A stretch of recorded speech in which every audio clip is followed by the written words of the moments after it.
नमस्कार मित्रांनो, किताबकेमध्ये तुमचं स्वागत आहे.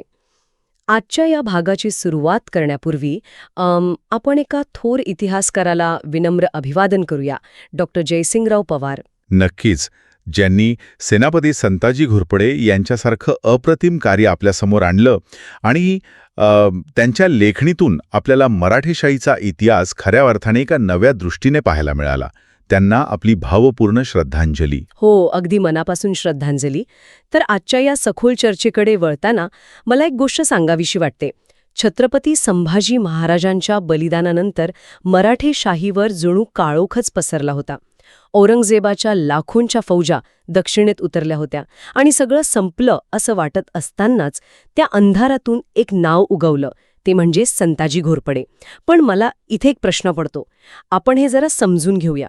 स्वराज्यावर इतकं मोठं संकट असताना, लाखोंची फौज समोर उभी असताना, असा कोणता माणूस होता ज्याने थेट औरंगजेबालाच आव्हान दिलं? हे सगळं सुरू तरी कसं झालं? कसं आहे ना, हे समजून घेण्यासाठी आपल्याला 1689चा तो काळ डोळ्यांसमोर उभा करावा लागेल. रायगड मुघलांच्या हाती पडला होता आणि राजाराम महाराजांना वेषांतर करून दक्षिणेत जिंजीकडे पळावं लागलं होतं. म्हणजे नेतृत्वहीन झालेली ती अवस्था अत्यंत भयानक होती. पण याच अंधारातून संताजी नावाचं हे वादळ अचानक निर्माण झालेलं नव्हतं. या शौर्याची पाळेमुळं खूप खोलवर रुजलेली होती, अगदी त्यांच्या रक्तात. अच्छा, म्हणजे हे शौर्य आणि निष्ठा त्यांना वारशानेच मिळाली होती तर. पण ती नेमकी कशी? हे बघा, संताजींचे वडील म्हाळोजी घोरपडे हे छत्रपती शिवाजी महाराजांच्या आणि नंतर संभाजी महाराजांच्या काळातले अत्यंत महत्त्वाचे सेनानी होते. ज्यावेळी संगमेश्वरला मुघल सरदार मुकर्रब खान याने अचानक छापा घातला आणि संभाजी महाराजांना कैद केलं, त्यावेळी म्हाळोजींनी महाराजांना वाचवण्यासाठी प्राणपणाने युद्ध केलं आणि तिथेच त्यांना वीरमरण आलं. बापरे, म्हणजे स्वराज्यासाठी दिलेलं हे खूप मोठं आत्मबलिदान होतं. अगदी बरोबर. आणि घोरपडे घराण्याचं हे बलिदान संताजींनी पाहिलं होतं.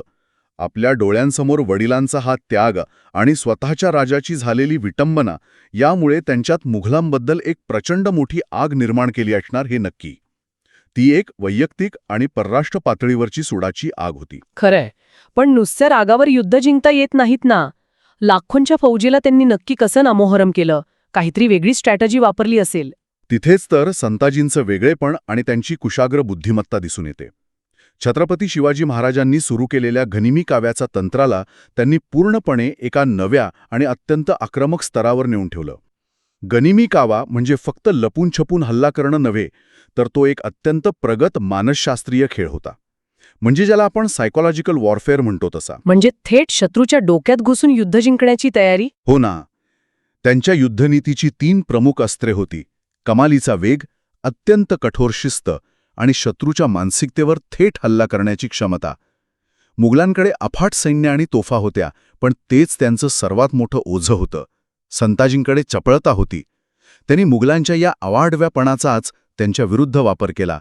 आणि सांगायचा मुद्दा असा की याचा सराव त्यांनी 1682 मध्येच केला होता. अच्छा, म्हणजे आधीच प्रॅक्टिकल एक्सपिरियन्स होता ते त्यांच्याकडे. हो तर. संभाजी महाराजांच्या काळात पठाण आणि बेरड बंडखोरांविरुद्ध अवघ्या 12,000 सैन्यानिशी सलग 3 महिने संघर्ष करून त्यांनी यश मिळवलं होतं. तो अनुभव त्यांनी औरंगजेबाच्या लाखोंच्या फौजेविरुद्ध वापरला. आणि याचा सर्वात मोठा पुरावा म्हणजे त्यांनी औरंगजेबाच्या मुख्य छावणीवर केलेला तो ऐतिहासिक हल्ला. अरे हो, मला एक प्रसंग आठवतोय ज्याची खूप चर्चा होते. त्यांनी थेट बादशहाच्या तंबूवरच हल्ला केला होता ना. ते दृश्य कसं असेल थोडं इमॅजिन करा. तो प्रसंग म्हणजे खऱ्या अर्थाने एक थरार आहे. 1689च्या शेवटी औरंगजेबाची छावणी तुळापूर आणि कोरेगावच्या परिसरात होती. ही छावणी म्हणजे एखादं चालतं-बोलतं शहरच होतं. लाखोंची फौज, हजारो हत्ती आणि कडेकोट बंदोबस्त. अशा गराड्यात शिरणं म्हणजे साक्षात मृत्यूला आमंत्रण देण्यासारखंच होतं. काय सांगताय? मग तिथे जाण्याचं धाडस त्यांनी कसं केलं? संताजींचा उद्देश केवळ सैनिकांना मारणे हा नव्हता, तर त्यांना थेट औरंगजेबाचा आत्मविश्वास आणि त्याची अजिंक्य असण्याची प्रतिमा उद्ध्वस्त करायची होती. संताजी आणि विठोजी चव्हाण यांनी या मोहिमेसाठी फक्त 2000 अतिशय निवडक आणि वेगवान स्वार सोबत घेतले. थांबा, इथे मला एक गोष्ट समजून घ्यायची आहे. फक्त 2000 सैनिक लाखोंच्या छावणीत घुसतातच कसे? मुघलांचे गुप्तहेर झोपले होते का? इथे नक्कीच वेषांतर किंवा काहीतरी अचूक प्लॅनिंग असणार. अगदी बरोबर ओळखलत. हेच त्यांचं गुप्तहेर यंत्रणेचं यश होतं. रात्रीचा किर्रर अंधार होता. हे 2000 स्वार मुघल सैनिकांसारखाच वेश परिधान करून छावणीच्या दिशेने निघाले. त्यांनी स्थानिक भूगोल आणि गुप्त मार्गांचा इतका अचूक वापर केला की ते थेट औरंगजेबाच्या गुलाल बहार नावाच्या मुख्य तंबूपर्यंत पोहोचले. बापरे, म्हणजे थेट सिंहाच्या गुहेतच शिरले. रक्षकांना काहीच संशय आला नाही? नाही, कारण छावणीतल्या रक्षकांना वाटलं की ही मुघलांचीच एखादी तुकडी गस्तीवर आहे. पण तंबूजवळ पोहोचताच त्यांनी अचानक हल्ला चढवला. तलवारींची खणखण आणि एकच रणधुमाळी उडाली. तंबूच्या दोऱ्या भराभर कापल्या गेल्या. सुदैवाने त्या रात्री औरंगजेब दुसऱ्या एका तंबूत असल्याने थोडक्यात बचावला. अरे देवा, म्हणजे थोडक्यात चुकला औरंगजेब. हो, पण मराठ्यांनी त्या मुख्य तंबूचे सोन्याचे कळस कापले आणि ते घेऊन ते वाऱ्याच्या वेगाने रात्रीच्या अंधारात पसार झाले. थेट सिंहगडाकडे निघून गेले. हे तर सिंहाची आयाळ कापून आणण्यासारखंच आहे. हा नुसता हल्ला नव्हता, तर आम्ही मराठे जिवंत आहोत हा एक मेसेज होता. याचा मुघल सैन्यावर काय परिणाम झाला असेल? तो धक्का इतका खोलवर होता की या घटनेनंतर मुघल छावणीत संताजींच्या नावाची अक्षरशः दहशत पसरली. साकी मुस्तैद खान आणि खापी खान यांसारखे औरंगजेबाच्या पदरी असलेले मुघल इतिहासकार संताजींचा प्रचंड धसका घेऊन आपल्या ग्रंथांमध्ये लिहितात. खाफी खान हा संताजींचा उल्लेख करताना वारंवार संतापाने शिव्या देतो. तो त्यांना हलकट कुत्रा, नालायक असे शब्द वापरतो. अरे बापरे, एका इतिहासकाराची अशी भाषा? हे खूपच विचित्र वाटतं. डॉक्टर जयसिंगराव पवार यावर अतिशय सुंदर विश्लेषण करतात. ते म्हणतात की एका इतिहासकाराने अशा शिव्या वापरणे हे त्याच्या हतबलतेचे आणि असहाय्यतेचे लक्षण आहे. खाफी खान स्वतः लिहून ठेवतो की जगात धडकी भरवणारी फौज घेऊन तो कोठेही पोचला की नव्या ग्रहाप्रमाणे शूर असलेल्या अनुभवी योद्ध्यांचीही हृदय कंपायमान होत असत. पण ही दहशत प्रत्यक्षात रणांगणावर कशी दिसत होती? कारण नुसत्या भीतीवर तर युद्ध जिंका येत नाहीत ना. अगदी बरोबर. तिथे अचूक रणनीती लागते आणि ती म्हणजे डोडेरीचं युद्ध. औरंगजेबाने संताजींचा कायमचा बंदोबस्त करण्यासाठी कासिम खान नावाच्या आपल्या अतिशय प्रबळ आणि विश्वासू सरदाराला पाठवलं होतं. पण संताजींनी अतिशय हुशारीने कासिम खानाला डोडेरीच्या गढीत अडकवलं. म्हणजे थेट समोरून न लढता गनिमी कावा वापरला. हो, त्यांनी मुघल सैन्याशी समोरासमोर युद्ध न करता त्यांच्या सप्लाय लाईन पूर्णपणे तोडून टाकल्या. लॉजिस्टिकली विचार केला तर लाखोंची फौज म्हणजे रोज हजारो टन धान्य आणि घोड्यांसाठी चारा लागणार. संताजींनी मुख्य सैन्याशी न लढता थेट या रसदेवरच घाला घातला. हे अत्यंत प्रगत लष्करी रणनीती आहे. एकदम बरोबर. मुघलांच्या रसदीचे मार्ग पूर्णपणे बंद झाल्याने त्यांची अवस्था अत्यंत भीषण झाली. अन्न पाण्यावाचून सैनिक आणि घोडे तडफडून मरू लागले. शेवटी लाखो रुपये खंडणी देऊन आणि स्वतःची सर्व शस्त्रे, हत्ती, घोडे संताजींच्या स्वाधीन करून कासिम खानाला आपला जीव वाचवावा लागला. केवढा मोठा अपमान आहे हा एका मुघल सरदारासाठी. हो, आणि या भयानक अपमानाने आणि निराशेने कासिम खान तिथेच मरण पावला. अली मर्दान खान या आणखी एका मोठ्या मुघल सरदाराचीही संताजींनी अशीच दारुण अवस्था करून त्याला कैद केलं होतं. या सातत्यपूर्ण पराभवांमुळे मुघल सैनिकांमध्ये संताजींची इतकी मोठी दहशत निर्माण झाली होती की त्यांना चक्क पाण्यातही संताजी दिसायचे. पाण्यात संताजी दिसायचे हा नक्की काय प्रकार होता? हे एखादा वास हिस्टेरियाचं उदाहरण वाटतंय. नक्कीच, ती एक भयंकर मानसिक कोंडी होती. मुघल सैनिकांचे घोडे जेव्हा पाणी पिण्यासाठी नदीवर जायचे आणि अचानक पाणी पिताना त्यांनी मान वर केली किंवा ते बिचकले, तर सैनिक त्या घोड्याला विचारायचे, का रे तुला पाण्यात संताजी दिसतोय का? ही कोणतीही दंतकथा नाहीये, तर मुघल छावणीतली ही रोजची परिस्थिती होती जी त्यांच्याच इतिहासकारांनी नोंदवून ठेवली आहे. हे सगळं ऐकून खरोखरच अंगावर काटा येतो. पण मग इथेच एक प्रश्न पडतो. एवढा मोठा योद्धा ज्याने औरंगजेबाला सळो की पळो करून सोडले, त्याच्या आयुष्यात पुढे काय घडले?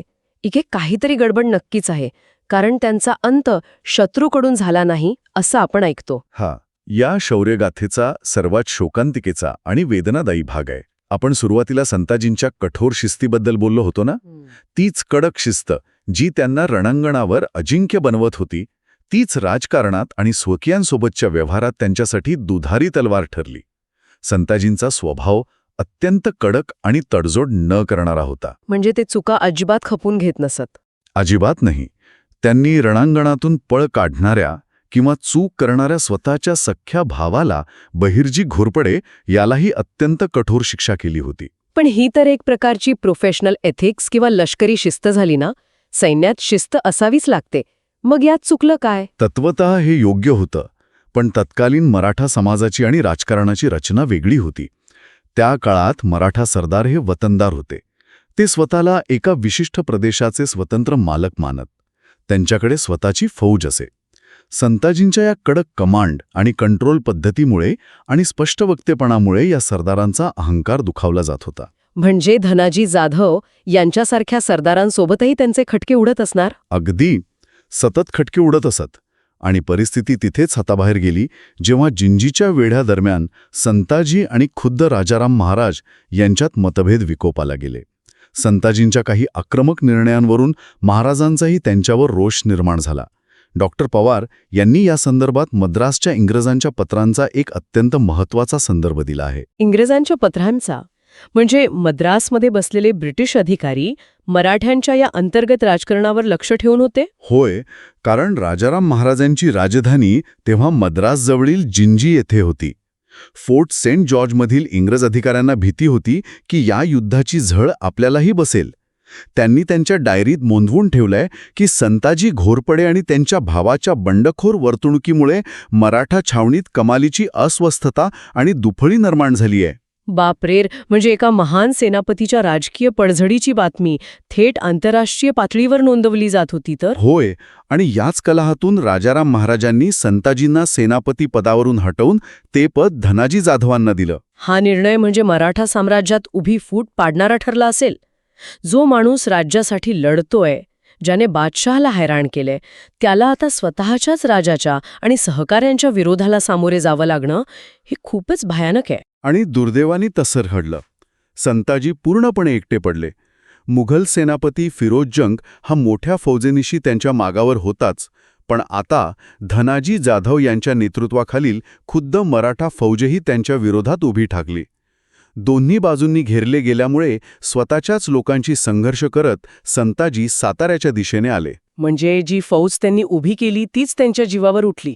या संघर्षाचा शेवट कसा झाला मग? हा क्लायमॅक्स अतिशय क्लेशदायक आहे. जुलै 1697चा तो काळ. संताजी सातारा आणि म्हसवडच्या परिसरात शंभू महादेवाच्या डोंगरात आश्रयाला होते. थकलेले आणि एकटे पडलेले संताजी एका ओढ्यावर आंघोळीसाठी गेले असताना पूर्णपणे गाफील स्थितीत त्यांच्यावर नागोजी माने या स्थानिक मराठा सरदाराने अचानक हल्ला केला. पण नागोजी माने याने हा हल्ला का केला? फक्त राजकीय विरोध होता की आणखी काही? यामागे एक अत्यंत वैयक्तिक आणि भयंकर सूड दडलेला होता. नागोजीचा मेहुणा अमृतराव निंबाळकर हा संताजींच्या फौजेत होता. काही काळापूर्वी एका मोहिमेत अमृतरावाकडून एक गंभीर लष्करी चूक घडली होती.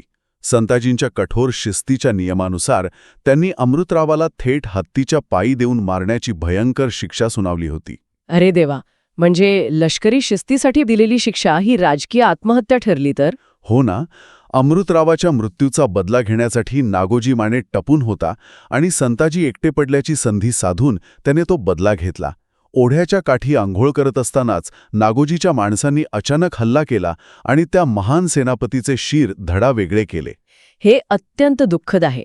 मुघलांना जे युद्धभूमीवर कधीच जमलं नाही ते स्वकीयांच्याच विश्वासघाताने साध्य झालं. आणि शोकांतिका बघा, नागोजी माने याने संताजींचे ते मस्तक मुघल सरदार फिरोज जंग याच्याकडे पाठवलं.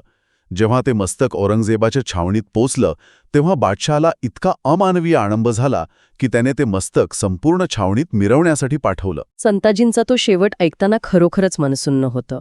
एका माणसाने एका संपूर्ण साम्राज्याला केवढी मोठी दहशत दाखवली होती, पण त्यांचा असा गूढ आणि वेदनादायी अंत मराठेशाहीचं मोठं नुकसान करून गेला. डॉक्टर पवार त्यांच्या पुस्तकात अतिशय अचूक विश्लेषण करतात. संताजींची युद्धनीती परिपूर्ण होती, पण माणसांना हाताळण्याची त्यांची राजकीय नीती, ज्याला आपण पीपल मॅनेजमेंट म्हणतो, ती अपयशी ठरली.